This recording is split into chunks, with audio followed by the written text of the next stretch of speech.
مفتی طارق مسعود کے بیانات کے لیے مفتی صاحب کے آفیشیل چینل مفتی طارق مسعود سپیچز کو سبسکرائب کریں۔ بالکل 100% یہی نقشہ قرآن نے کھینچا ہے۔ آپ اس کو ایک مثال سمجھ رہے ہو؟ دیکھو، گندگی دو قسم کی ہوتی ہے، ایک ظاہری گندگی، ایک عمل کی گندگی۔ جھوٹ عمل کی گندگی ہے، بد نظری، اپنی بیوی کے علاوہ عورتوں کو جھانکنا، یہ آنکھوں کی گندگی ہے۔ حرام کمانا، یہ عمل کی گندگی ہے، یہ بھی بدبودار عمل ہیں۔ جس نے پیدا کیا اس کو بھول جانا، یہ بے وفائی بھی ایک گندگی ہے۔ جو کھلا رہا ہے، پلا رہا ہے، اس کو اپنی ڈکشنری سے نکال دینا۔ اسلام ان گندگیوں سے آپ کو کیا کر دیتا ہے؟ پاک صاف۔ کلو من الطیبات، اسلام کہتا ہے کھاؤ بھی پاکیزہ، کتے بلی مت کھاؤ، سور مت کھاؤ، کھاؤ بھی پاکیزہ۔ وَاعْمَلُوا صَالِحًا، عمل بھی پاکیزہ ہو، لباس بھی پاکیزہ، جسم بھی پاکیزہ، خوراک بھی بولو پاکیزہ، عمل بھی پاکیزہ۔ اس طہارت اور پاکیزگی کا نام کیا ہے؟ بس بیان ختم کر رہا ہوں میں ابھی نا، سمیٹ رہا ہوں اس عمل کی پاکیزگی، جسم کی پاکیزگی، دانتوں کی پاکیزگی۔ نبی کتنی زیادہ مسواک کرتے تھے، دانت صاف رکھے۔ اسلام نام ہی کس کا ہے؟ صفائی۔ عمل بھی صاف کر دو، نیٹ کلین۔ ماں باپ کے ساتھ وفا کرنا، یہ صفائی ہے۔ ماں باپ کو بڑھاپے میں بھول جانا، زبان چلانا، یہ گندا ناپاک عمل ہے۔ سمجھتے ہو؟ دھوکہ دینا، لوگ دھوکہ دے رہے ہیں نا۔ اسٹیٹ ایجنٹ کو دیکھو، وہ بیانہ بھی لے لیتا ہے، پھر اس کو کہیں دوسرا پلاٹ، دوسرا کسٹمر نظر آئے نا زیادہ قیمت دے رہا ہے، پہلے والے کو ٹوپی کرا دیتا ہے۔ آپ بتاؤ، اس کا ضمیر اس کو ملامت نہیں کرتا اس پہ؟ یقیناً کرتا ہے۔ اس کو احساس ہوتا ہے میں گندا ہوں، کیونکہ کوئی دوسرا اس کے ساتھ یہ عمل کرتا، یہ اس کو دھوکے باز، فراڈی کہتا، 10 گالیاں دیتا، لیکن یہ دوسروں کے ساتھ یہ عمل کرتا ہے کہ نہیں کرتا؟ اس سے اس کا دل کیا ہو جاتا ہے؟ گندا ہو جاتا ہے۔ زبان کا پکا ہونا انسان کے صاف ہونے کی دلیل۔ ہم نے ایسے لوگ دیکھے ہیں، کہیں رشتہ طے ہو گیا ان کا، ہاں کر دی، ایسے لوگ بھی میرے علم میں ہیں۔ اس کے بعد ان کو بڑے اچھے رشتے آئے، انہوں نے کہا نا نا نا نا، جہاں ہم نے زبان دی ہے اب وہاں سے پیچھے نہیں ہٹیں گے۔ کیوں پیچھے ہٹ گئے؟ ساری زندگی ضمیر کیا کرے گا؟ ملامت کہ یار تم نے دھوکہ دیا ہے، ہاں کیوں کی تھی بھائی؟ تو عمل کو بھی گندا، زبان بھی گندی، ان گندگیوں سے اپنے آپ کو پاک کرنے کا نام کیا ہے؟ اسلام ہے۔ تبھی قرآن کہتا ہے اس کانٹے دار راستے پہ چلو، ہمت تمہیں کرنی ہے، پھر کیا ہوگا؟ فَلَنُحْيِيَنَّهُ حَيَاةً طَيِّبَةً، میں تمہیں پاکیزہ زندگی دے دوں گا۔ بالکل ایسے جیسے بھنگی کو آپ نے نہلا دیا، ہمت کر کے وہ نہا لیا، 2-4 دفعہ نہانے کے بعد اس کو پاکیزہ زندگی ملے گی کہ نہیں ملے گی؟ وہ کہے گا یار اس ٹینشن میں 10 لذتیں ہیں، اس ٹینشن میں کیا ہے؟ 10 لذت۔ یہ بڑی سکون کی زندگی، نہا دھو کے صاف ستھرا، پھر اس کو بھنگیوں سے گھنانا شروع ہو جائے گی، وہ بولے گا ابے تمہیں پتہ نہیں سکون کسے کہتے ہیں۔ اور خوب یاد رکھو، جو آدمی نہا دھو کے صاف ستھرا ہوتا ہے، کیا وہ کبھی دوبارہ میلا نہیں ہوتا؟ ہوتا ہے نا؟ جیسے ہی میلا ہوتا ہے پھر کیا کرتا ہے؟ صاف۔ بالکل اسلام میں بھی یہی ہے۔ آپ توبہ تائب کر کے اپنے آپ کو گناہوں سے پاک صاف کر لیا، اسلام کہتا ہے اب توبہ کا دروازہ بند نہیں ہوا، جب میلے ہو جاؤ توبہ کا صرف استعمال کر کے دوبارہ اپنے آپ کو واش کر لو، دوبارہ کیا ہو جاؤ گے؟ Neat and clean. اور آسان کر دیا کہ نہیں کر دیا؟ کیا کریں، کیسے سمجھائیں؟ کتنا آسان کر دیا بھائی۔ آپ سے بد نظری ہوئی، دل گندا، آنکھیں گندی۔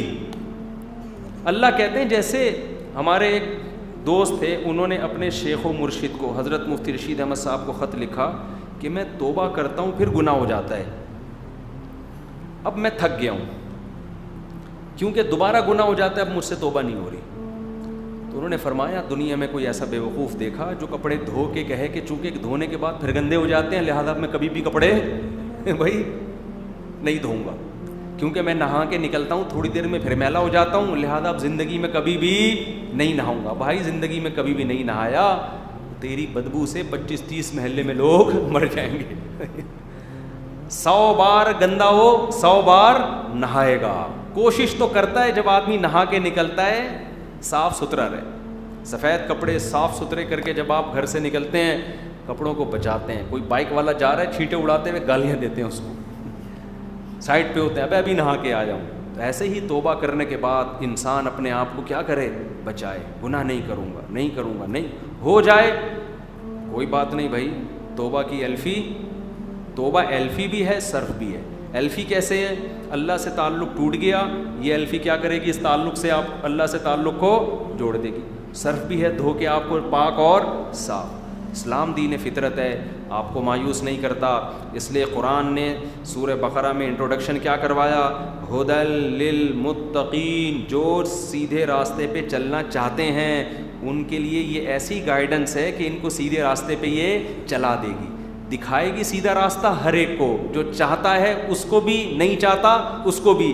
لیکن تمہیں موٹیویشن چاہیے, تم چاہتے ہو کہ چلو بھی, تو جو چاہے گا اس کو یہ راستے پر چلائے گی. اللہ تعالیٰ سے دعا ہے کہ اللہ تعالیٰ اس رمضان کو ہمارے حق میں توبہ کا ذریعہ بنا دے. اصل تو رمضان آیا ہے توبہ کروانے کے لیے, کہ عید کا چاند نظر آنے سے پہلے ہماری زندگی سے سارے گناہ نکل جائیں. کوئی کسی کو انٹرنیٹ پر فحش فلمیں دیکھنے کی عادت ہے, اس سے پکی توبہ کر لے. کسی کو اور کسی طرح کی سے برائی کی عادت ہے, اس سے پکی توبہ کر لے. کوئی ماں باپ کے ساتھ بد اخلاقی کرتا ہے, اس سے پکی توبہ کر لے. کوئی بیوی بچوں کے ساتھ بد اخلاقی کرتا ہے, اس سے پکی توبہ کر لے. کوئی حرام کما رہا ہے, اس سے توبہ کر لے. ہمت کر کے داڑھی بھی رکھ لیں اس رمضان میں. کچھ نہیں ہوتا بھائی, اللہ کے اس کے رسول کا حکم ہے. تمام پیغمبروں کو اللہ نے داڑھی دی ہے. موسیٰ کلیم اللہ سے اللہ کو کتنی محبت نا. قرآن میں سب سے زیادہ تذکرہ کس کا ہے, حضرت موسیٰ. بار بار کوہ طور پہ موسیٰ کو بلا رہے ہیں, وَكَلَّمَ اللَّهُ مُوسَىٰ تَكْلِيمًا. اتنی بڑی داڑھی موسیٰ علیہ السلام کی. قرآن بار بار نا یہ پیغمبروں کا راستہ ہے. تو ہمیں فیصلہ کرنا ہے, ارے بھائی پیغمبروں کے پیچھے چلنا ہے یا انگریزوں کو اپنا باپ بنانا ہے. ایک فیصلہ کر لیں. انگریزوں کو اپنا باپ اگر بنانا ہے, بس آخری بات کر کے بیان ختم کرتا ہوں. یہ بیٹھے ہوئے میرے سامنے مجھے نیدرلینڈ کی بڑی تعریفیں کر رہے تھے نا, کہ یورپ میں بڑی آزادی ہے. اچھے آدمی ہیں, نوجوان لڑکا ہے, جو بڑے متاثر ہوتے ہیں نا ہماری ینگ جنریشن, یار اتنی ہیومن رائٹس, ویمن رائٹس, جو آزادی, اتنی آزادی ہے کہ ہومو سیکچولیٹی کی بھی فل آزادی. میں نے کہا اتنے اچھے بننے کی ضرورت اس لیے نہیں ہے کہ آپ اگر اس کلچر میں رہو گے, آپ کے بچے پھر جب یہ کام کریں گے نا تو آپ سے پرمیشن لے کے نہیں کریں گے. آپ کہو گے, پھر اپنے بچے کی تعریفیں کرنا, میرا بیٹا کو اتنی آزادی ہے کہ ہمارے گھر میں بہو بھی میل آ رہی ہے. ایسا کلچر کا بیڑا غرق کیا ہے کہ اب ہمیں فیمیل بہو کی ضرورت نہیں. ہمارا بیٹا میل بہو لے کر آیا ہے, میل بہو. اور اس کا مطلب آپ کا بیٹا بھی کسی کی بہو ہے. آپ کا بیٹا جس کے بچے کو آپ کی بہو بنا کے لایا ہے, تو وہ بھی تو آپ کے بیٹے کو اپنے ابا کے لیے کیا بنا کے لایا ہے, بہو. تو پتہ نہیں آپ کا بیٹا آپ کے لیے کس قسم کی بہو لے کر آئے گا. آپ اس کو پھر اعتراض نہیں کر سکتے اس پہ کہ بیٹا یہ تو ہمارے کلچر کی تو نے ایسی کی تیسی کر دی. تو آزادی بہت ہے میرے بھائی. ہدایت وہ عقل سے فیصلے کرتے ہیں, قانون سے. ان کی عقل نے کہا کہ آزادی ہونی چاہیے تو دے دی آزادی انہوں نے. ہمیں ایسی آزادی میرے بھائی نہیں چاہیے. ہم اپنے بیٹوں کے لیے فیمیل بہویں پسند کرتے ہیں. سمجھتے ہو کیا کرنا ہے ایسی آزادی کا میرے بھائی, ایسی آزادی کا کیا کرنا ہے ہم نے. تو اور لڑکیاں بھی داماد لانے کے بجائے فیمیل داماد لا رہی ہیں. تو چھوڑو یار, اٹھا کر پھینک دو باہر گلی میں. نئی تہذیب کے انڈے ہیں گندے. تبھی تو قرآن کہتا ہے قل ان ھدی اللہ ھو الھدی. سیدھا راستہ صرف کس کے پاس ہے, اللہ کے پاس. انگریزوں سے سیدھا راستہ معلوم مت. ان میں جو خوبیاں ہیں ان کو مانو. بعض لوگ ضد میں آ کے ان کی خوبیوں کو بھی نہیں مانتے, اور ہم بعض الزام ان کے اوپر ایسے لگاتے ہیں جو ان میں ہے نہیں. مثال کے طور پر ابھی ڈاکٹر اسرار احمد صاحب کا چینل اڑا دیا, بہت غلط کیا, ہمیں کوئی بالکل بھی خوشی نہیں ہوئی. تو اس پہ بہت سے لوگ کمنٹس کر رہے ہیں کہ یوٹیوب کی اسلام دشمنی واضح ہو گئی. ارے بھائی کسی پہ الزام لگانے سے پہلے رول پڑھا کرو, لا پڑھا کرو. یوٹیوب کو اس سے کوئی غرض نہیں ہے کہ آپ کا چینل اسلامی ہے یا غیر اسلامی. یوٹیوب نے تو بہت سے ایتھیس اور ملحد لوگوں کے چینل بھی اڑائے ہیں, اسلام دشمنوں کے چینل بھی اڑائے ہیں. یوٹیوب کی ایک پالیسی ہے کہ بھئی جو بھی اس طرح کی کوئی اسپیچ ہوگی اور اس کے خلاف اس طرح کی کوئی کمپلین آئے گی, یوٹیوب ایکشن لے لیتا ہے. تو چاہے وہ ملحد کی ہو کسی کی بھی. تو ڈاکٹر اسرار احمد صاحب کی جو بھی انتظامیہ ہے, میں ان سے گزارش کروں گا کہ آپ کسی ماہر آدمی سے رابطہ کریں, دیکھیں یوٹیوب نے چینل اڑایا کیوں ہے, اس اسپیسیفک اس ریزن کو تلاش کریں. پھر یوٹیوب کو آپ لیٹر لکھیں کہ یہ ہم سے رول اینڈ ریگولیشن کی جو ہم سے جو ہے نا مخالفت ہوئی ہے, تو ہم آئندہ اس کا خیال کریں گے. کل ایک صاحب کہنے لگے کہ یوٹیوب جو ہے نا فلسطینیوں کے حق میں جتنی پوسٹیں چلائی ہیں یوٹیوب نے اڑا دیں, اور یہودیوں کے حق میں چلاؤ فیس بک نے اڑا دیں, اور یہودیوں کے حق میں چلاؤ تو فیس بک نہیں اڑاتا. حالانکہ ایسا نہیں ہے. فیس بک کی ایک پالیسی ہے, کوئی بھی خون خرابے والی پکچر ہوگی نا, فیس بک اس پیج کو اڑا دے گا. اب آپ اس میں فلسطینیوں کا خون دکھاؤ, یا بقرعید کی گائے کا خون دکھاؤ, یا یہودیوں کا خون دکھاؤ, لیکن ہمارے لوگوں کی تحقیق ہوتی نہیں ہے, اور ہم غیر مسلموں پہ بھی وہ الزام لگانا شروع کر دیتے ہیں جس سے وہ کیا ہوتے ہیں, بری. یہ مسلمانوں کا ایک بہت بڑا عیب ہے کہ آپ جب بھی کسی قوم سے دشمنی کریں, قرآن کہتا ہے عدل کا دامن آپ نے نہیں چھوڑنا. سمجھتے ہو عدل کا دامن. یورپ میں آج بھی اکثر کنٹریز فلسطینیوں کے حق میں ووٹ دیتے ہیں, اسرائیل کے حق میں ووٹ نہیں دیتے. بہت سے غیر مسلم آپ کا ساتھ دینے کے لیے تیار ہیں. تو کچھ غلطیاں ہیں, جو غلطی ہے اس کو غلط کہا جائے, جو غلطی نہیں ہے. ہم بہت زیادہ بدگمانیاں بھی مسلمانوں کے اندر آ گئی ہیں, بلا تحقیق تھوپتے رہو الزامات.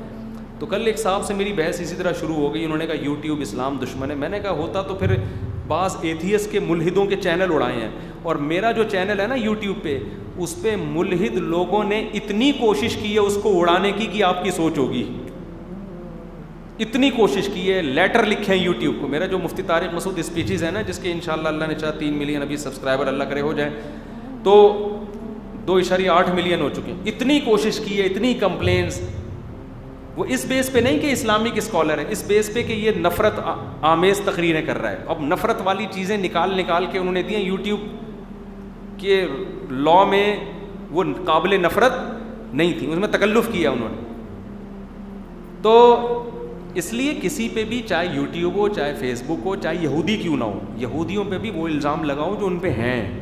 کرونا یہودیوں کے کھاتے میں بولو نا, نہیں ڈالو. جو کچھ آ رہا ہے یہودی کر رہا ہے, جو کچھ آ رہا ہے یہودی کر رہا ہے.